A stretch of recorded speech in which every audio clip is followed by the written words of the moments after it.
Sam George, what happened?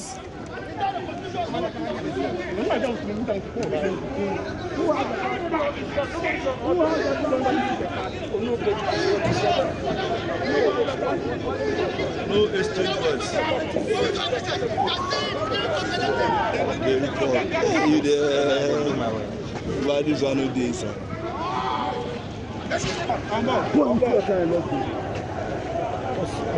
Someone has been shot, though. He said he has been killed or something. Are you sure that's what he said? Yeah, he just said the boy was moving.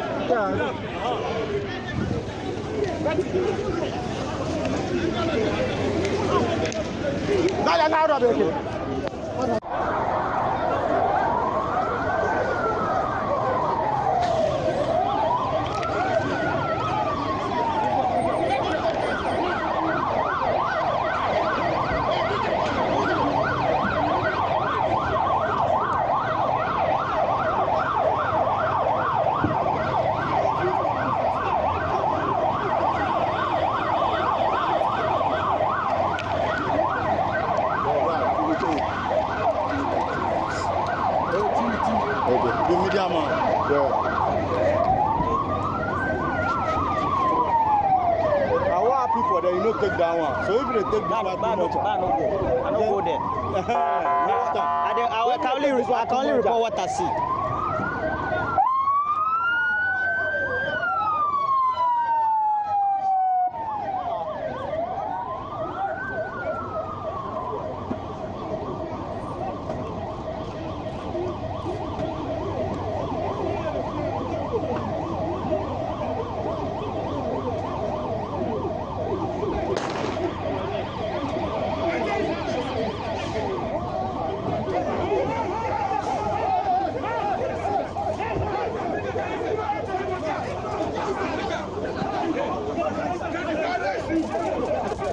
What's the JoyNews? What's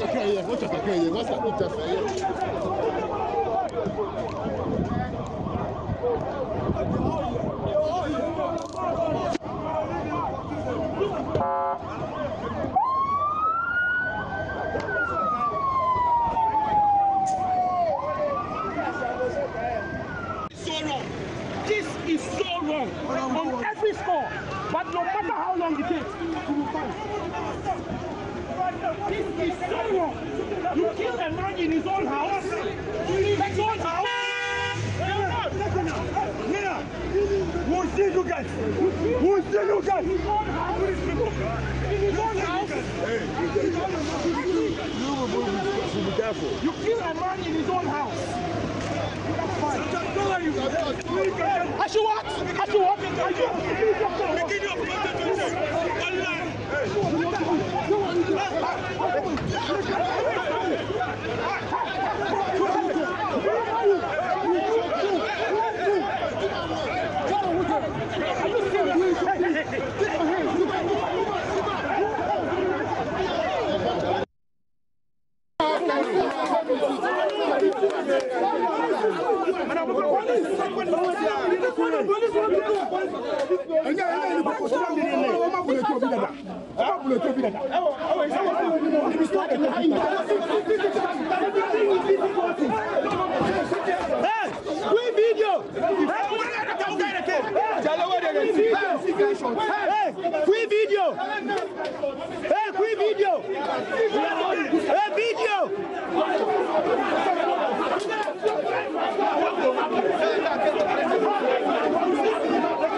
Hello.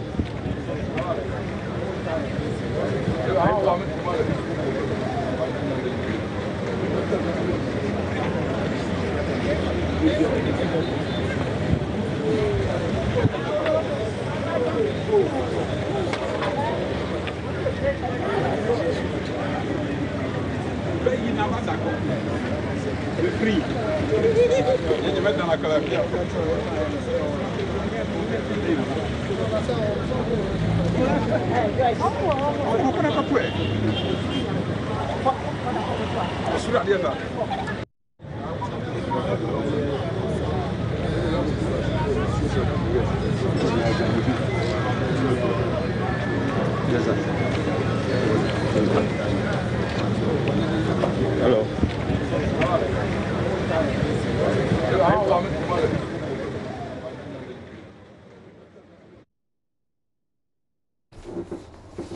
Yeah, yesterday was just, it was chaotic in Ayawaso West Wuogon, specifically at the La Bawaleshi JHS in the school field, where it all went down like something out of a guerrilla movie, right? But today we need to start making sense of what we saw yesterday, and of course to talk about the election itself as a whole. And some statements were issued in the aftermath of everything. Sure. Maybe you have them? Yeah, I have a statement issued by Codeo. There's also another one issued by the NCCE and then the UNDP. So I'll start with the one from Codeo. Okay, before we go to the statements that has been issued by Codeo and the NCCE and the UNDP, let's do some analysis. And we have political science lecturer Dr. Ali Dusidu joining us via phone this morning. Good morning to you. Thank you for your time. Good morning, Mama V. So, you know, this is also your constituency where the by-election happened yesterday. I've got to ask, did you vote? Actually, I voted at the Adenta constituency, okay, and not Lagos, Ayawaso West. Okay. Wuogon. But were you on campus yesterday? Yes, throughout the day I was on campus. We didn't hear much of what happened on campus itself. What did you observe? I think generally campus was more peaceful than what happened at the Bawaleshi Park. So also because, you know, there are not so many people around. Students were just arriving yesterday, and then largely most of the people who were there were doing administrative work. They were minding their business, and there was also a little bit of security and police patrol around campus. So generally it was a bit calm. You had students who not normally engage or involve themselves in those kind of violent business. So I think it was largely outside the campus police stations that we had most of this. Help us understand from your political science lenses what happened yesterday at the Bawaleshi Lab Presby JHS with the violence and the chaos. And maybe you have analyzed and identified those men in the black and khaki with the NSC inscription. So help us understand from your perspective. To begin with, I think we must condemn what happened in no uncertain terms, regardless of who perpetrated them, who supported them to do that, or who encouraged them to do that. I think it's a very sad day for our democracy to begin to unleash violence on other people just in the name of winning elections. That's not what democracy is meant for. Democracy is meant, one of the most important selling points for democracy is what we call the democratic peace theory. And it argues that countries that embrace the core values of democratic dispensation do not fight each other, because democracy has an inherent negotiation and persuasive skill that make people resort to peaceful way of addressing their challenges and grievances rather than in the form that we saw yesterday. So for us to allow this to happen, it defeats the whole purpose of the democratic dispensation that we have embraced. Democracy is meant to bring peace, stability, so that development can occur. But if democracy is going to be practiced this way, then it's better we do something else. So to begin with, every rational human being should condemn what happened. And I'm really happy that civil society organizations, the NCC, Codeo, and all other meaningful civil society organizations, the UNDP, have all condemned it. We should condemn it in no uncertain terms. But what was more worrying was the fact that these people who came, I don't know whether I don't think they were the police force, but I'm not sure where they belong to. They were in a uniform. I don't know what NSC means, whether it's national security. I don't know what it means. But if they are identifiable state organization, then a lot of investigation has to be done. to ascertain where they were coming from, who is controlling them, who is sourcing them, and who is using them in this manner. But maybe we have to be very worried because what happened yesterday is just a dress rehearsal of what will happen in 2020. The Ayawaso West Wuogon election, in terms of political significance, economic, whatever significance that it has, is going to play out in 2020. So people have planned strategies and they are kind of piloting it in this kind of by-elections to see how it works. If it works well, then they're going to do same. And mind you, the people who were defeated in a way are also going to learn lessons and they will revise their nose and they're going to come more forcefully in 2020. So we have to be very careful. Our security agencies must sit up. They must seem to be working. They were standing there, a member of parliament was assaulted. Nothing happened. I don't think this is the way democracy should go, to be honest with you. We should rather do something else rather than practice democracy. The police issued a statement that they were going to investigate. Some people are surprised that they are not readily able to tell who these men were or are, considering the fact that they drove in their vehicles and we had police, identifiable police officers interacting with them. What should we make of the statements from the police that they were investigating this matter? You see, it kind of adds up to the confusion and then the demand for creating an alternative security agency other than the police force. You see, violence in itself is an enterprise. It has economics, it has an economic value. It's both demand and supply. You see, when people now begin to realize that the state institutions like the police force can no longer protect me as a citizen, then they will look for an alternative. There's a demand for security in that sense. And then they will now look for a supplier, for example, somebody who can supply them that kind of need that the state is not able to supply. So in this sense, if the police cannot even tell with all their intelligence and everything where these people are coming from, they were dressed like them and they were interacting like them, then it means that we have to be worried. We, the innocent, defenseless citizens, have to be worried. And an organization like a political party will now think that, oh, the state security can no longer protect me. So I have to look for protection outside of what? The state security system. And that is why they are creating these vigilante groups, because they can't trust the police force to be able to provide them the kind of security that they need. If this happens, then it's going to be serious crisis. You see, one of the pointers of running to a failed state is the fact that when state security institutions loses the monopoly of the use of force and violence, then you are going for crisis point.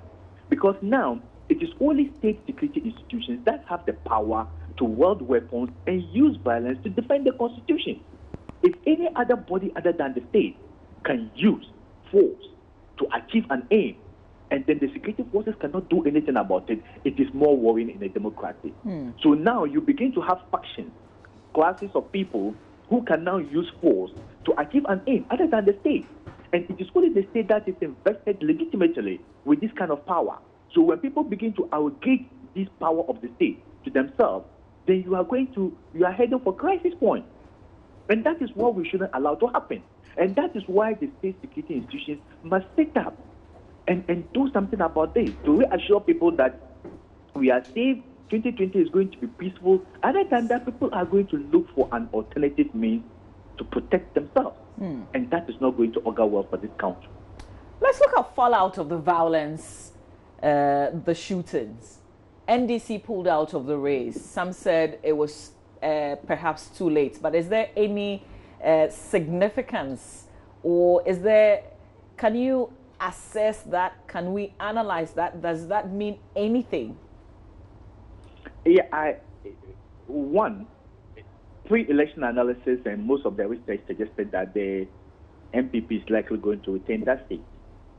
But the NDC pulling out of the contest was justified in several ways. One, they thought they can no longer guarantee the safety of their polling agents and officials out there because they have been assaulted even in the presence of state security institutions. So it is not worth losing lives for just a seat. So that was one. But two, what it also did was that it kind of muddied the quality of the elections that we had yesterday. So people thought that, oh, if they are pulling out and all these things happen, then the election doesn't have value and all those things. But what is more crucial is the fact that it was a decision that the party had made.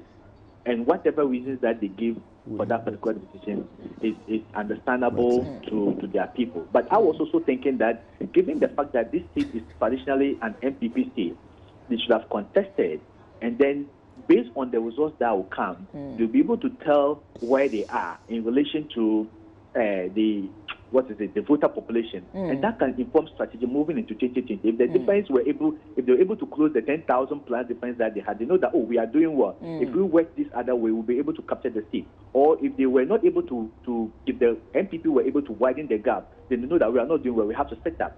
So this kind of analysis is no longer going to be viable because they pulled out. And I'm not very sure whether the pull-out has actually affected the outcome. We know the turnout was very low. So people have attributed to the fact that majority of the students who were voting were not on campus, and it was a working day, it wasn't a holiday, people were going to work, and a whole lot of other factors might have influenced the low voter turnout.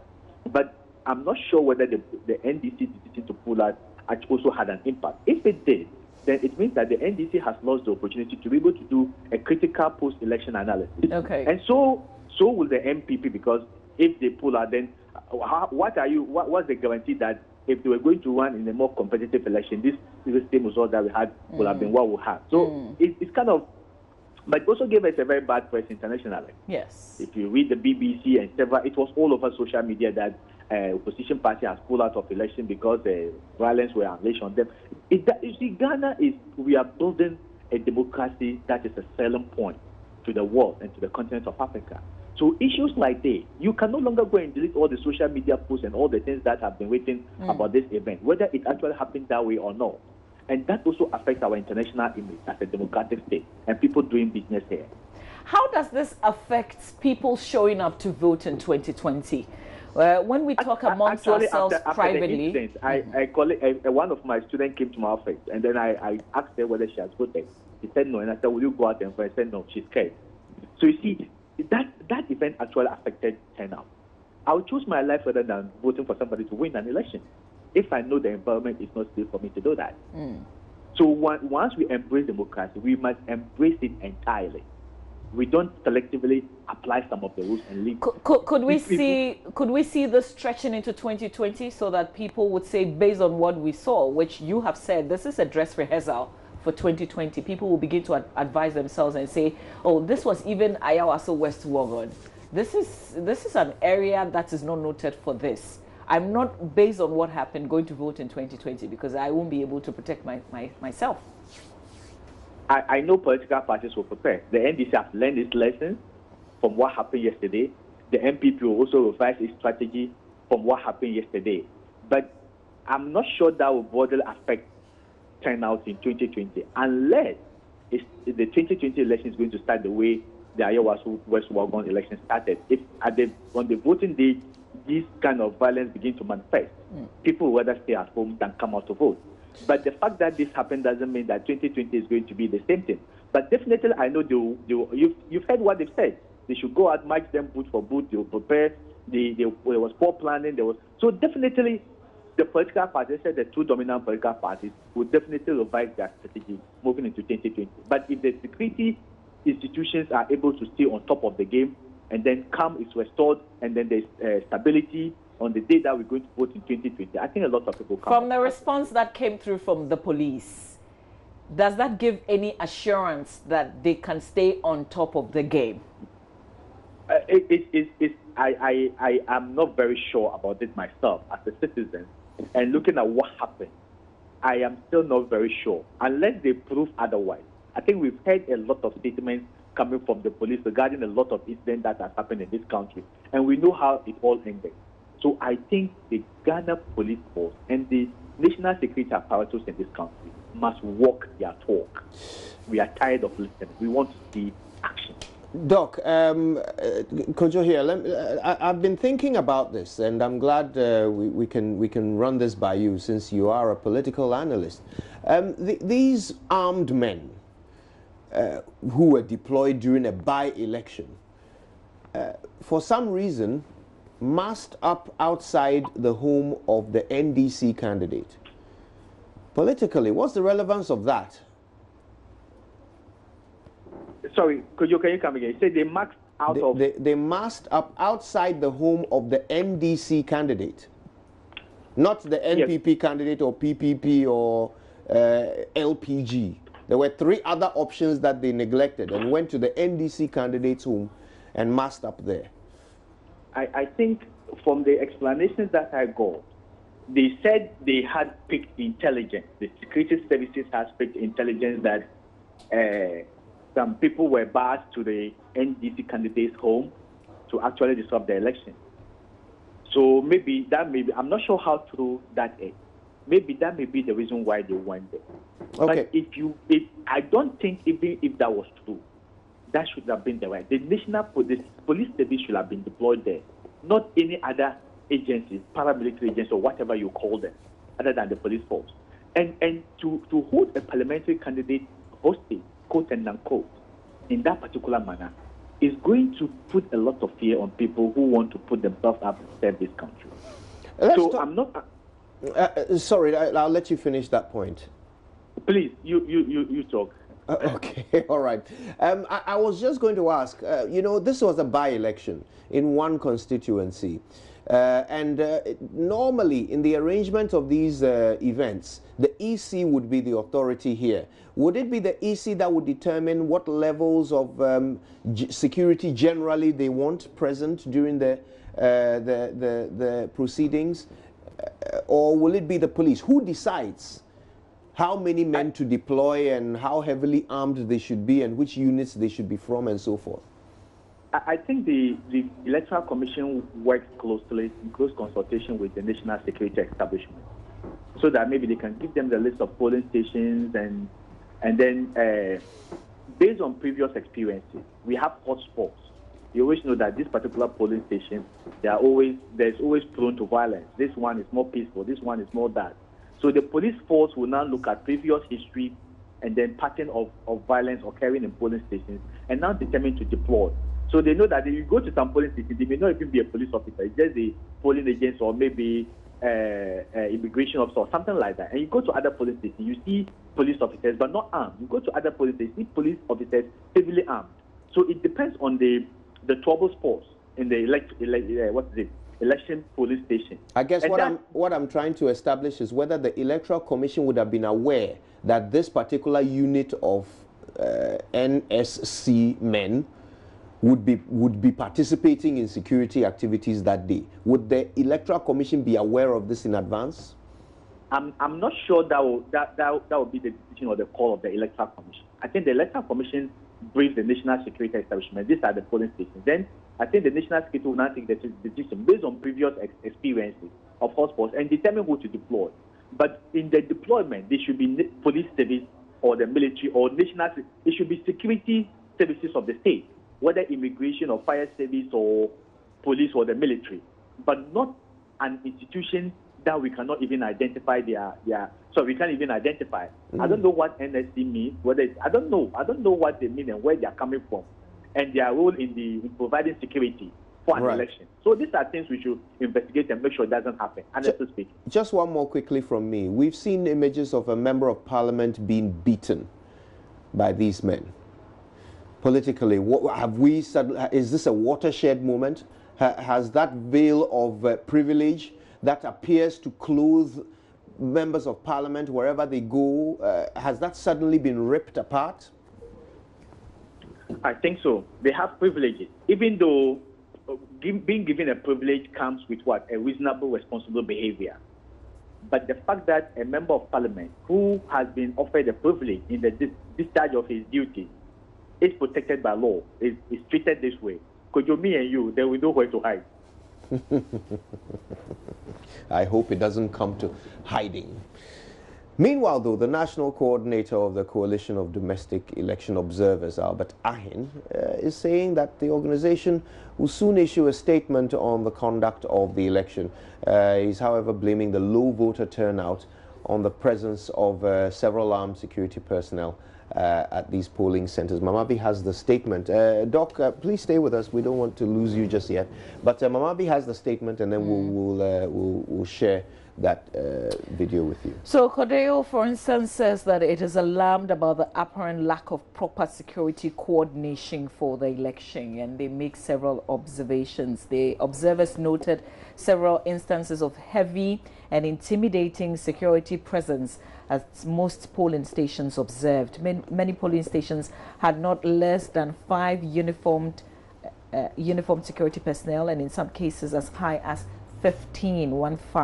At the Jolu JHS, for instance, 2 adjoining polling stations had a total of 13 uniformed security personnel, as well as a number of non-uniformed security personnel.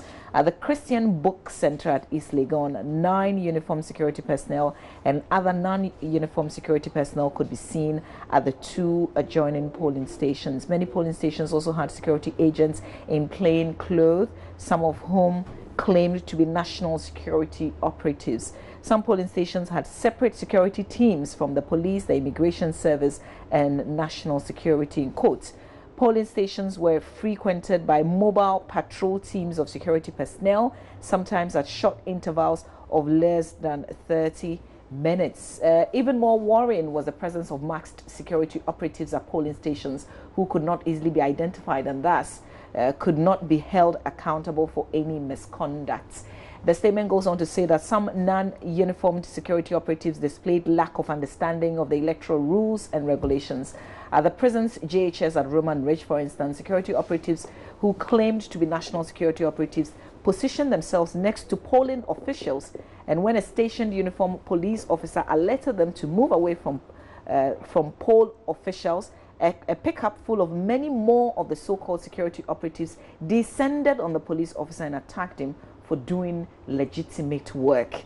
Apart from the above listed incidents, most observers reported of a generally smooth voting exercise, including the smooth performance of biometric devices. There's a conclusion, and this is very lengthy, a lengthy statement issued by Cordeo. But just quickly on the conclusions, Cordeo questions this high level and what appears to be uncoordinated security arrangements and presence during the elections, unlike previous arrangement which seems to have been working well for the country during elections. Cordeo is unsure what role, if any at all, of the election security task force played in this election. Cordeo is also unhappy about the intimidating presence of the security personnel, especially masked security persons at the various polling stations. Cordeo further calls on the Ghana Police Service, the National Security Minister, Interior Minister, and the entire security setup of the country to expeditiously conduct investigations into the violence that broke out earlier in the day at La Baoleshi and to take subsequent appropriate action. That's not all. There's a lot more in this statement that Cordeo has issued. But this is confirming the reports that our colleagues and other reporters from other media houses have also reported. So the same kind of narration, there's the bit about the masked men, the policemen, these other officers not coordinating well with the police officers. Normal police officers couldn't even identify these men, and in some cases in the reports by Cordeo, they interfering in the work of the electoral officers. We should be really, really worried about this. Extremely concerned about that. I mean, it just throws the credibility of our elections into the water. And there's a lot to talk about here, and we will in a moment. But former President Mahama has also been speaking about what happened at Ayawaso West Wuogon yesterday. Let's catch up with that. MPP is taking this power as a matter of life and death. They said it already. They said all die, be die. And they are acting out and living the reality of the all die, be die. I'm sure that this evening when you turn on your televisions, you will see what happened at Ayawaso West. And so we are not going to joke in 2020. And I'm sounding a warning to the MPP. We're going to match them boot for boot.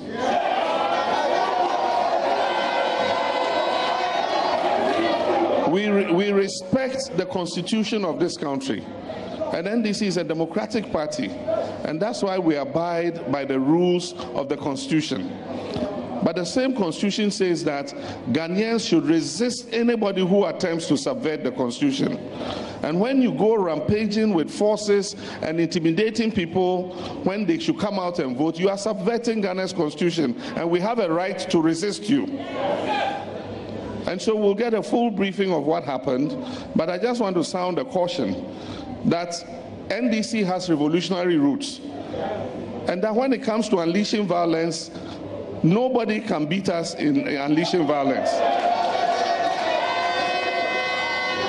It is just that we midwife this country's democracy. And so we must be the first to respect the country's democracy. And that is why we are acting as a party that is very docile and respecting the rule of law. But if we believe that the government cannot protect our people, and we believe that the government is using its vigilante groups and illegal forces to intimidate and harass and injure our people, then we will have to advise ourselves. So we will go and get the briefing, and when we have gotten the full briefing, we will issue, I'm sure the party will issue an official statement. But I want to remind you, on February 23rd is when we're going to hold the election. And on that day, all of you, you will leave everything you are doing. We want every single one of you. It's 23rd February, it's a Saturday. So do everything of yours before that day. On that day, all of us will leave whatever we're doing, all NDC executives across the length and breadth of the country. And we will assemble here. The ballot box will be brought here. We will be given the ballot papers, and then we will tampering the ballot paper for who we want. When you are giving the ballot paper, when we did the balloting, it looks like God has given me the number 3. Because when we're giving the ballot paper, when they did the balloting, the one who stood in for me and picked the ballot, he picked number 3 again. And so when you are giving the ballot paper, my picture and my name is number 3 from the top on the ballot paper. So on that day when you are giving the ballot paper, just count 1, 2, 3. And then use your thumb print and thumb print it.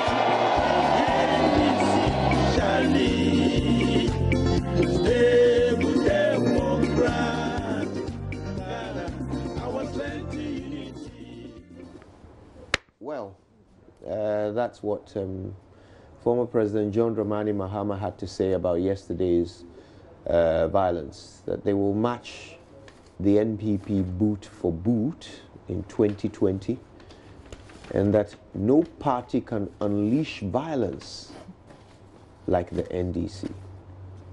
That's what former President John Dramani Mahama had to say last night. Few things coming out of that statement. I asked the question, is former President John Dramani Mahama speaking as leader of the party? Because as you know, and we all do know, there are 7 persons vying to be flag bearer of the party. So is he still speaking in his capacity as a person who wants to be flag bearer of the party after this February's contest?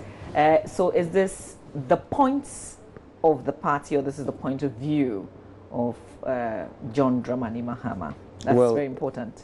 Yeah, it's a good question, I think, yeah. Although he is vying for that position, so anything he says, you can consider that to be a statement of intent, that if he is to win, that would be the way he wishes to proceed. I mean, I believe that was a rally that he was speaking at, wasn't it? Yeah, he's been, yes. you know, he's been touring. He's in the Volta region, so which means he's campaigning, yes, for that position. So whatever he says, we can consider that to be a campaign promise, if you will.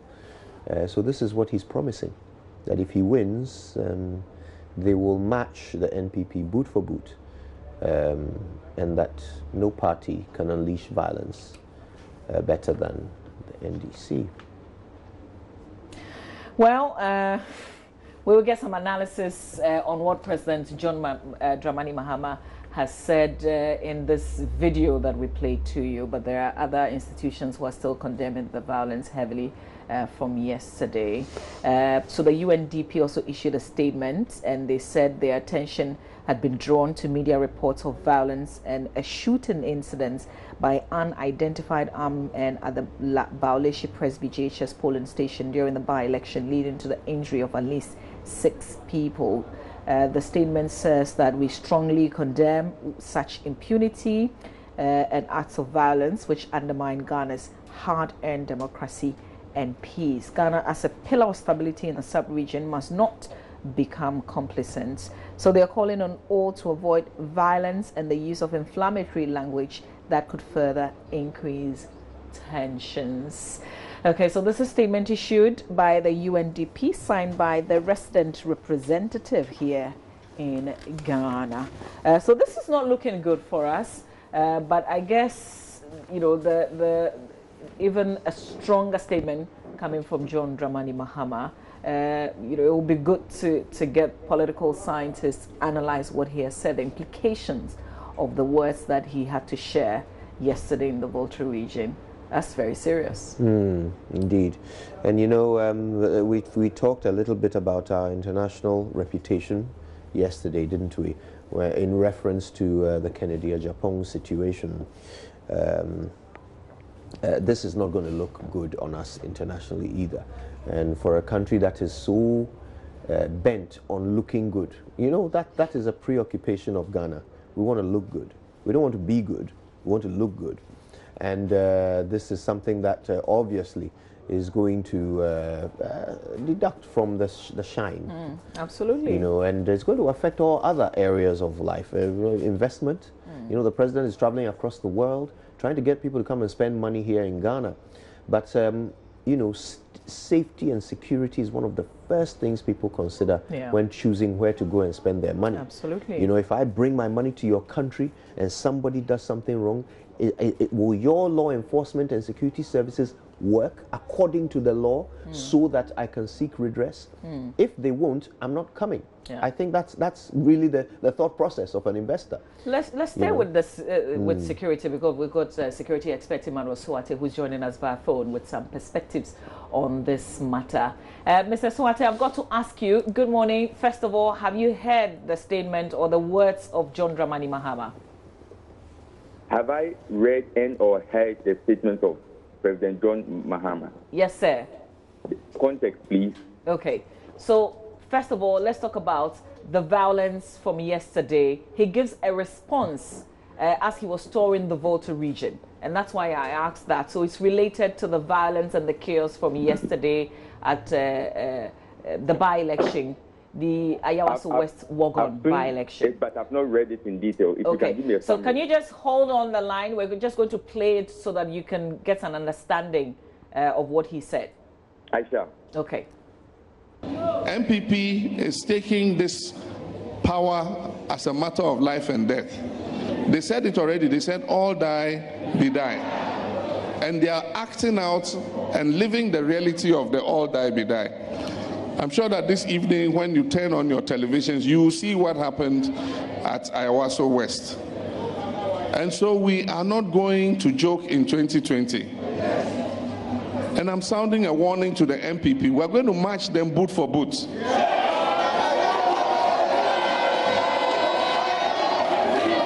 We respect the constitution of this country. And NDC is a democratic party. And that's why we abide by the rules of the constitution. But the same constitution says that Ghanaians should resist anybody who attempts to subvert the constitution. And when you go rampaging with forces and intimidating people when they should come out and vote, you are subverting Ghana's constitution. And we have a right to resist you. And so we'll get a full briefing of what happened. But I just want to sound a caution that NDC has revolutionary roots. And that when it comes to unleashing violence, nobody can beat us in unleashing violence. It is just that we midwife this country's democracy. And so we must be the first to respect the country's democracy. And that is why we are acting as a party that is very docile and respecting the rule of law. Mr. Emmanuel Sowate, you had former President John Dramani Mahama. What do you make of the statement that he made?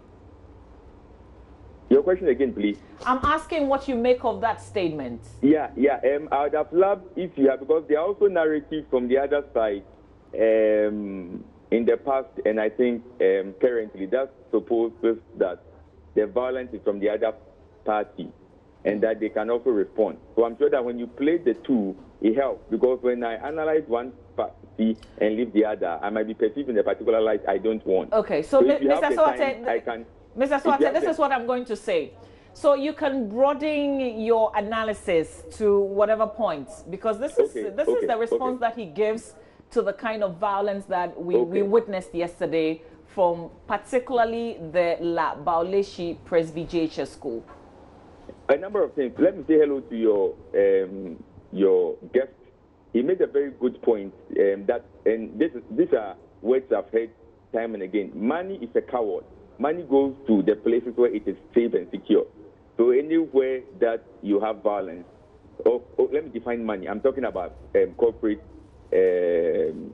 industry. And when I say corporate, I'm not talking about the arms industry who love to supply arms in conflict theaters, because there are certain places where investors of a particular kind who rush there when there is violence. So that is very true. But it's also true that money is a coward, depending on the context and conditions. The other thing is that I'm sure your guest might have said it, or maybe he did not, or she did not, or they did not, which is that the first priority of creating an environment for investment is how to make sure that the indigents benefit. So the priority should always be foreign direct investment. For me, is secondary, because I don't expect any country to develop Ghana. So the priority, how do we develop our resources as a people, and also after that attract others to come and join us? It's very important that we make that distinction. Now, what both parties are saying, it's dangerous, because you see, sometimes the top guys who make these pronouncements, sometimes they have double passports. Sometimes they have investment outside. When I say investment, apart from houses that they have, some of them, their children might have multiple passports, or their children, some of them are outside, or some of them can easily go outside. When I say outside, I'm not talking about crossing the border to Togo or Burkina Faso or to Benin or to Nigeria. I'm talking about outside Africa, or even if it's in Africa, southern part of Africa, where they are far removed from the conflict theaters. So ordinary people should understand that even if you belong to the same political orientation, there are levels of assets. When I say assets defined as the financial wherewithal to buy a ticket, the ability to have secure, depending on the context and conditions, a visa, or that others have traveling documents that can facilitate the travel of themselves, their spouse, and their loved one. Other people within the same party should realize that they are not everybody is even close to Kotoka. If you are going through Kotoka, not everybody is close to the border. Why am I giving this background? That ultimately the responsibility lies with ordinary Ghanaians to make sure that we prioritize our security. That in as much as it is true that every society or most society are hierarchical, even if you talk about ancestral society, there are people of different levels and different capabilities. And I think that we should bear that in mind. The other thing is that ordinary Ghanaians, I think ultimately, once again, have the ultimate responsibility in checking this vigilante. And I'll come specifically to yesterday's issue. Why? Because I believe strongly that politicians are smart people. If they know that ordinary voters will vote against them, when you are even perceived to be associated with vigilante, in what way? Financing, recruitment, command, control, making sure you use them at various levels. If ordinary Ghanaians would vote against such people as their political parties, such people as vying for particular positions, they will change. What happened yesterday, just to reiterate the warning that others have said from Dr. Ben Agojo, who used to be director of, and then Commissioner Kofi Boati said it, I think, a few weeks ago. If we are not careful, violence and counter-violence will lead to a certain dimension that we cannot deal with it. So let me explain. You see, so usually, one, within the same party, you need some form of control over these guys, the vigilantes. Generally, it is complex, but let me simplify it. You need money, you need promises. Now, when you are in power, you think that you have access to money ad infinitum. You know, the money will continue coming. Wawa. That's the first thing. The second thing is that you think that you can use some form of force. In other words, worst case scenario, you can use the state security to control these guys. And then the last one, promises. To affect three things. One is finance, two promises, different promises. Usually projects around employment, and maybe they will help you to travel. Maybe you get some contracts to construct a road, gutters, and things like that. So three, generally, it's more complex. When those now in opposition, usually they will let you know, you referring to the boys that they recruit, that when we get access to power, not only will you get financial support, big time, but you also get some form of protection because we are close to power. And not only those protections, that you can also have a particular role to play in the party. But these three issues, it's more complex, are not sustainable. So, for example, you are in opposition, there's in the literature, there's something called the theory of reciprocity. In other words, I do something for you, hoping that you in turn do something for me. Okay. So when you're controlling the people in opposition and you get to power, one, you realize that you can't get all the money you had promised or the quantum of money the boys want. Not only that, secondly, even if you give them money, they realize that when you're in opposition, maybe you're using maybe one car. In government, within a short time, you have 3 cars. In opposition, you are giving them maybe 10,000 Ghana cedis every month. In party, you increase it. In power, you increase it to 20. But they realize that they've heard, sometimes it's not true, that you are putting up houses. Your spouse is putting up houses. You are getting new cars. You are giving them 30,000 a month. They'll start demanding maybe 50,000 a month. Not only that, they'll also start looking for power and also try to create areas of influence. When they start creating the areas of influence, sometimes this vigilante will clash with the state. They want to dictate to the police intelligence community. So, Mr. Sowate, are these vigilante groups? All right, it looks like we lost Mr. Emmanuel Sowate there. It would be good to get some perspectives if people can identify, because I think that what our professionals or analysts are not also able to say clearly is who these people are. We are not putting a name or identity on them. If we are to put in order a sort of a hierarchy of troubling occurrences yesterday, you know, if you list them, the shooting, the beating of the MP, the responses of people, including the former president and so forth, if you are to put them in a certain order, for me, the most worrying thing that happened yesterday was what the Director General of Police Operations said. When he said, we don't know these people. Our men don't wear masks. For me, that is the most troubling thing. Yes, shooting is bad. It's scary. For those who were there, it must have been horrifying. For those who were shot, it must be, you know, terrible. But as a nation, if the police say, we don't know the people who turned up in our car and shot at you, our citizens, in our presence, we don't know them. That for me is the most alarming state that a nation can find itself in. And if at this point our representatives in Parliament do not hold somebody to account, do not bring somebody in to explain to us how our security services, whether it's police, national security, cannot identify people who can turn up in police trucks and shoot at us, if somebody doesn't call for accountability there, it's not only investors who lose confidence. The average Ghanaian citizen. I mean, you heard Kennedy Agyapong say he doesn't trust the police. Now Sam George says he doesn't trust the police. These are representatives in Parliament. However they behave or whatever we have to say about their conduct, they are representatives in Parliament. They are stating publicly, and in one case internationally. And one is actually related and very close to the government because he belongs to the government party. Absolutely, absolutely. They are stating categorically they don't trust the police. So, Mama B, how can, if I say I trust the police, am I not being myopic? You know, I was thinking about particularly the response by the police. You remember the arms going off at the Michelle camp? This is the a explosion. military, exactly. Military usually, I mean, the military is the force. They are not a service. They usually can say that we don't owe you any sort of explanation. Yeah. What we do is highly classified. But the military, if you've observed, and the very last incident is this explosion, so I'll use that example. The thing happened overnight. A lot of people only woke up to hear what had happened.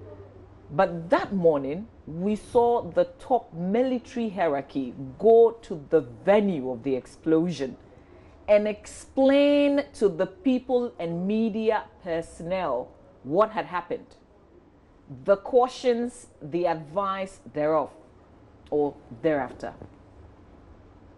This is Ghana Police. This is the service. This is not a force. This is not military.